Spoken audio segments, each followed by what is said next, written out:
2 poraza in remi je izkupiček slovenske nogometne prihodnosti na letošnjem evropskem prvenstvu.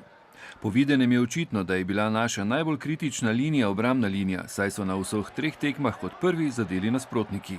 Skoraj vse gole oziroma večino naših golov smo dobili po naših napakah, ki so plod neizkušenj, ki so plod nezbranosti, ki pa jih tako prvenstvo in tak nivo tekmovanja ne dopušča.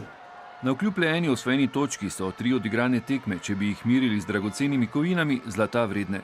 Dejstvo je, da pred začetkom tekmovanja ni nihče prav vedel, dokam lahko posežejo naši kadeti. Sedaj pa se dobro ve, na čem je treba delati.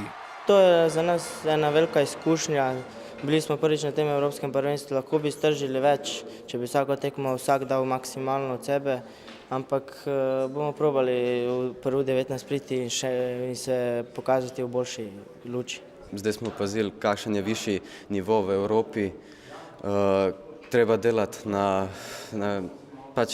zaradi tega, ker te igralci vidite, da so zelo dobri. Po pričakovanju sta iz naše skupine v polfinale napredovali Nizozemska in Poljska, ki sta imeli pred zadnjim krogom skupinskega dela najboljše izhodišče. V nedeljo se bosta za vstop v finale pomirili z Gruzijo oziroma Nemčijo. Slednja je ob Nizozemski favoritinja tekmovanja, saj je v skupini A dobila vse 3 tekme.